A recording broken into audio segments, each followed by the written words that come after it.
so many little squares. All right, girls, so explain to me what you're working on. We are doing the checkerboard thing, but All right, what does the checkerboard problem ask? For somebody who's watching this video, can you explain what this problem is about? you have to. While watching a couple of students play checkers one day, I wondered just how many squares are on the board. I thought, and thought, and came up with a number greater than 200. Is that possible? Your test is to find out exactly how many squares are on that board. Be creative and thoughtful about your mathematics. Show all of your work, expand all of your thinking, and identify all strategies used to solve this problem. Okay, so what have y'all done so far? Well, I didn't understand this one, so I already did this one, and I need help with filling with the pool. I was going to do filling with the pool Let's and look at the disappearing checkerboard. cookie. What'd you do with this one so far? We was like, you know, like separating between, like, that's one box. And So what is one this? Here is two boxes. What is That's this? each of those is that's red and that's black. The one with the R is red. So if you take 2 rows of reds and blacks, that will equal 1. Is this a model of your checkerboard? Yes. Okay, so the first thing you did was you drew a model. Okay. Then we did red, black, until we got all the way right here. Okay. And then next, what we did, we counted all the little squares. Then we put, because there's 99 in this kind of square. Then we counted the outside, which is 100. And we was trying to count the little things, but it's kind of confusing with me. No, what she was trying to understand was like there's one red, one black, one red, one black. Those equals 1 box. Can we stop for 1 second? I think you did a great job drawing your model. Here's where I think you need to go back and revisit your picture. On a real checkerboard, it's only 8 squares across and 8 squares up.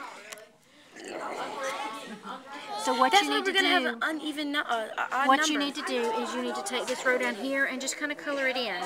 And then if you have 2, 4, 6, Give me 8, whiteout. color in those. No, I don't have any whiteout, baby. I'm sorry. Okay, but you could color in to make it 8 by 8. I don't see the tissue. Okay, and then go from there.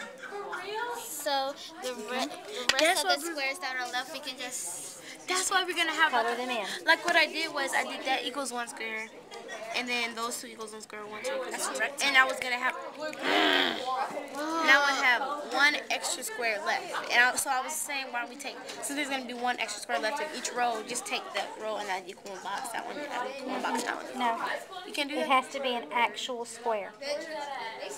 Not how many could I combine to make a square, but it has to actually make a square. Okay. So that's out. All right. Now remember, go back and talk about where your thinking was messed up and include that as part of your answer because that helps explain where your thinking is right. Okay? Hello, this is Leah Snell. The purpose of this training video is to provide an overview for all stakeholders on the assessments of numeracy at the elementary level and all other standards-based assessments of mathematics. So I'm sure you're wondering, where exactly does this all fit in? Well, the numeracy, number sense, and strategy development concepts are essentially the core of a successful mathematics program that promotes critical thinking and understanding on the behalf of students. And the remaining standards support those number sense standards in each grade level. So it is essential that in classrooms, mathematics classrooms, particularly under the Common Core State Standards, that all teachers focus on strategy development with numeracy and number sense understanding. The essential focus of this training video is on assessment.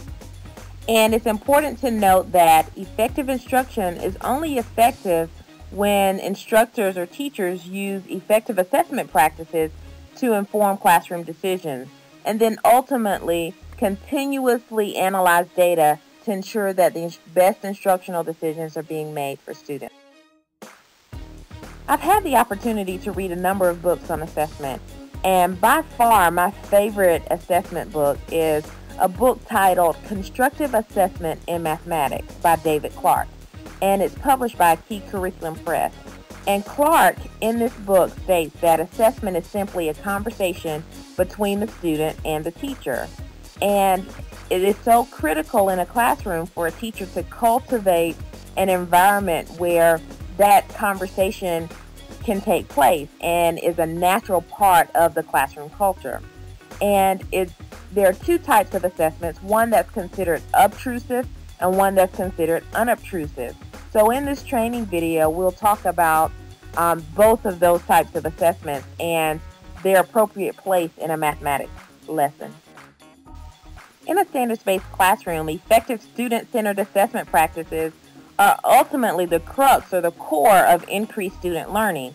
And the goal for all students is mastery of the content standards, the performance standards. In a mathematics classroom, assessment is organic. Also, assessment is a natural part of the classroom environment. Assessment is ongoing throughout a lesson and throughout multiple lessons and throughout the classroom environment as a whole when students are learning mathematics concepts.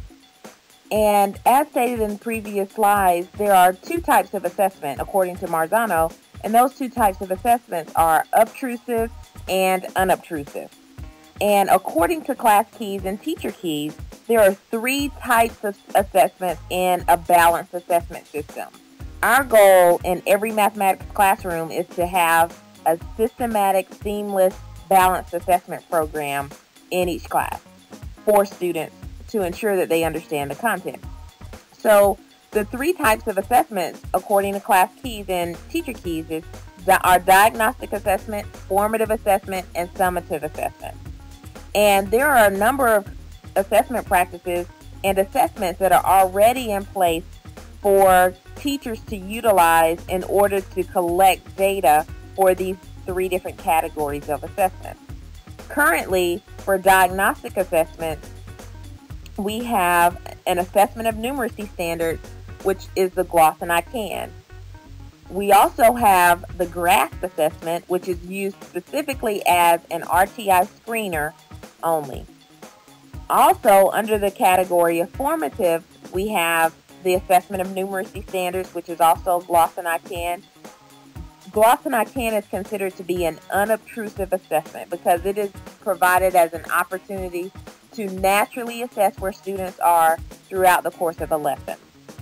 Also, there are performance-based assessments that are based on specific content and standards for mathematical practice and or process standards.